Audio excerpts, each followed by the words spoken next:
Just before we get into this video, guys, if you want to follow me on social media, on Twitter and Instagram, the links are here. And if you also want to support me on Patreon as well and help out my channel, that would be absolutely awesome as well. But let's get on with the video. Hey guys, it is Wingy here and welcome to a brand new video. Now, the other week I did a video talking about hidden gem Doctor Who stories, and that was for the classic series. So I thought this time, let's talk about the new series. I mean, I said I would, so we're here and we may as well do it. Starting off with the Ninth Doctor. Now, this one for me is actually quite hard, purely because I don't think that there is a flat out, just fucking terrible Ninth Doctor story. I think series 1 is pretty flawless. Obviously there are some episodes that are better than others, but you're bound to get that in any series of Doctor Who. But for me, I'm gonna have to go with Aliens of London and World War III. Now, the main reason why I want to talk about this one, a lot of people seem to just think that this is about giant baby-faced farting aliens and that it's just a load of silly nonsense. And yeah, admittedly, it is a bit of silly nonsense, but at the same time, it's also exactly what Doctor Who is. It has its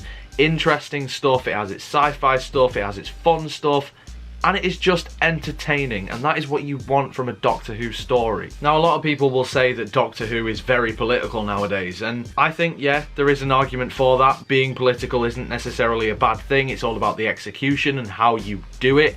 I think first and foremost you should focus on writing a good story and then worry about the political implications later. But I mean, a story like Aliens of London and World War III, it's quite political in places. In fact, the whole farting aliens thing, that is a metaphor for politicians just talking out of their arse. Or at least that's how I interpret it. I could be wrong, but that's what I think is a great thing about this story. It's not heavy-handed in any way. The politics in it are subtle, they are there to be seen, but they don't distract from the main story. Right from the get-go, this story offers something different and something unique to Doctor Who, in the sense that we see how travelling with the Doctor will affect the home life. We see Rose has been missing for a year. Not on purpose, not by choice, it's just accidentally happened that way. And you see the reaction at home with how Jackie is, and the police have been called, and how Mickey is, and everything like that. It's a really interesting dynamic, and it's something fresh and different for the modern era, and also for classic Who as well. It's something that we didn't really see too much of. I think the story is really well paced as well. This really just breezes by. This isn't a story that ever lulls. It's not really a story that pisses about doing one thing when it should be focusing on something else.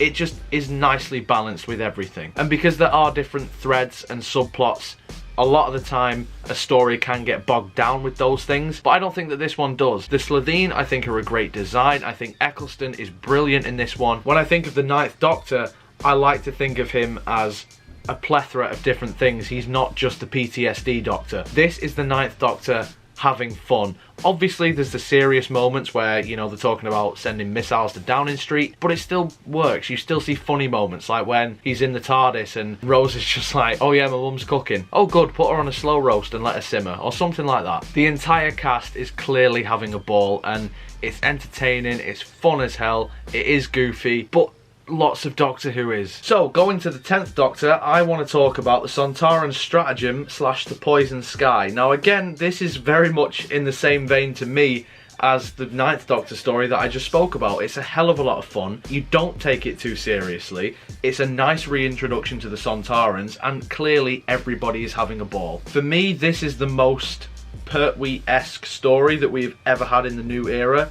People may disagree with me on that, but it's an alien invasion story. Unit is involved. There's a really nice dynamic between everybody in this story, and I like the fact that Martha returns, and you see that moment where Martha and Donna meet and the Doctor's just like, oh, don't have a cat fight. I don't think we've ever really seen anything like that before, where we meet a previous companion that has already left the Doctor and has to be introduced to a new companion of the Doctor. But I just love that straight away they're just like, hi, nice to meet you. The Sontarans in this are somewhat of an issue to me, because I don't like the fact that they've made them like the Daleks or the Cybermen and given them catchphrases like Sontar Ha. That's a bit fucking dumb. I really don't like that. I don't mind the redesign. I would have preferred if they stayed in the black armour with silver and not gone blue. I mean, the blue's fine. It's just a bit weird. Christopher Ryan as General Stahl is one of my favourite Sontarans. He's not as good as Lynx, he's not as good as Steyr, probably the third best Sontaran that we've ever had, and he's definitely better than fucking Strax before anybody makes a comment about him.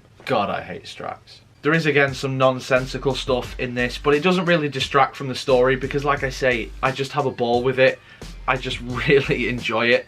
I think it's probably the best that we've seen the Sontarans since the Sontaran experiment. And I like that finally it feels like we have a proper battle with them. It's not just one or two of them. I mean, the Invasion of Time, they showed us a few, but it still didn't feel like that many of them. It felt like 5 at the most. Whereas with this one, you see like a proper standoff between Unit and the Sontarans, and you see how brutal they actually can be. Even the moment where Commander Score, I think his name is, where he gets shot and the Unit guy's just like, "You will face me, sir." And he gets killed and he's like, "Oh, wonderful." You really get a sense of how fucking mental these guys are when it comes to war. I mean, Wilf is in this one as well, and I'm not going to complain because Wilf is just one of the best things about modern Doctor Who. I can't even deny it. Bernard Cribbins is just amazing. Moving on to the 11th Doctor. And this one was a bit hard for me because I like quite a lot of the 11th Doctor's era, but at the same time, quite a lot of people also like it. So it's hard to think of a story that is sort of like a hidden gem, but for me, I'm going to have to say Cold War. I think Cold War is a very interesting story, and again, it's a returning villain with the Ice Warriors, or Ice Warrior in this case. I like that it's a base under siege. I like that it feels very claustrophobic. It feels very atmospheric, and straight away the Doctor is on the back foot. Now, immediately, I love stories like that. I love stories where the Doctor just isn't instantly in control or just has a firm grasp of what's going on. The Doctor's very just like, okay, we need to deal with this in a very sensitive way, and we need to do it in a certain way, otherwise this could go very, very wrong. The Doctor is very cautious in this one, and that's what I like. I like seeing that aspect of his character. The Ice Warrior redesign as well is phenomenal. I think it is probably the best monster redesign that we have had in the entire new series, and yes, I do include the Daleks in that. I still prefer the classic design of them. But with the Ice Warrior, it feels like an actual warrior.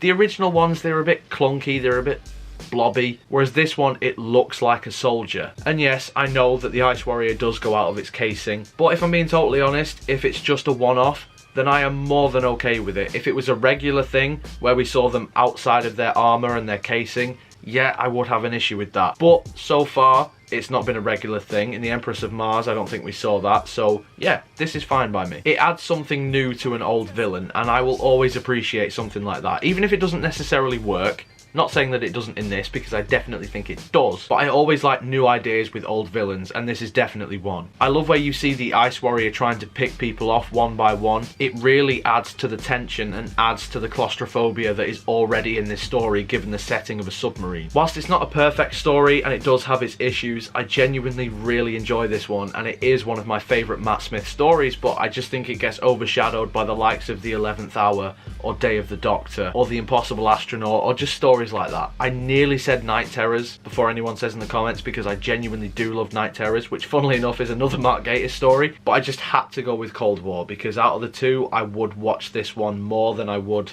Night Terrors. So in terms of new series Doctors then, let's talk about my favourite one, and a hidden gem from the Peter Capaldi era. Now, I mean, I really want to say Into the Dalek, but I have spoken about that a fair few times, and I think I did a review for it on Patreon as well. I obviously love Under the Lake and Before the Flood, but I wouldn't necessarily say that that's a hidden gem. I think people generally accept that that's actually quite a good story. This one might surprise people then, and I'm going to say Smile. Now, I think this is a typical new series story in the sense that it has a lot of interesting development and you build up to it, and then the ending is just very, very rushed. Not in the same way as Power of Three, but it is quite rushed and it is a bit lackluster. But everything else about this story, I really, really like. I like the idea of a living city of, I think it's nanobots or something like that. They're the ones in control of the city, and I like how it is essentially a misunderstanding between these emoji robots and the people who live there, because they seem to think, oh well, if they're not happy then we need to change that, but they've taken it just a step too far. I like stories like that where the bad guy isn't necessarily the bad guy, they are just kind of misunderstood in a way. Now obviously these are not the best ever Doctor Who villains or anything, I don't want to see them again, but I like them for what they are. I think they are quite fun,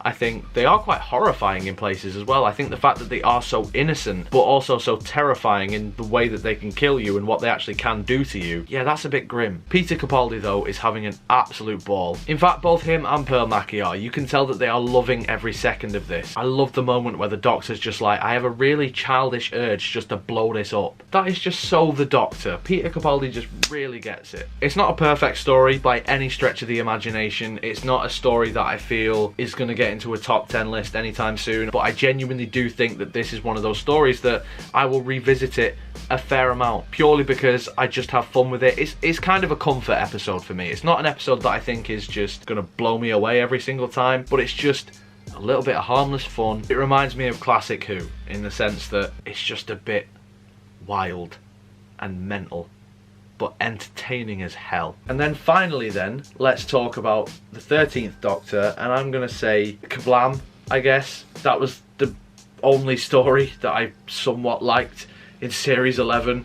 I don't know what the general consensus is on KaBlam. For me, KaBlam is the best episode of Series 11, but in any other series, it would be mid to bottom. But it still has its merits. I like the fact that they're talking about Amazon and the way that the workers are treated.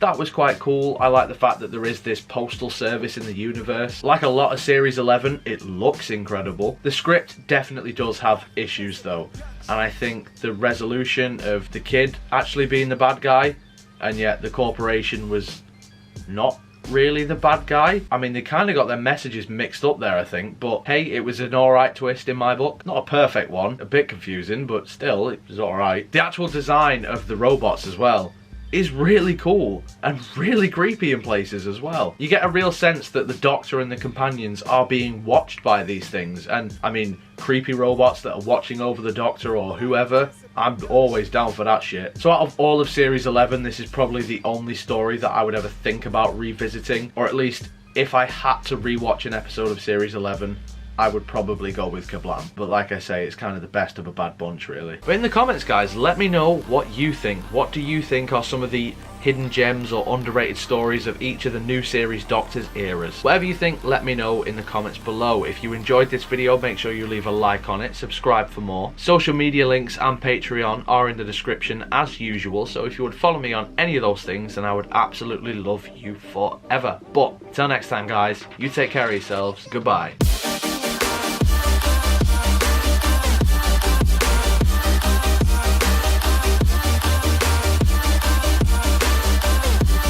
Hey guys, it's Wingy. If I could talk, that would be pretty good.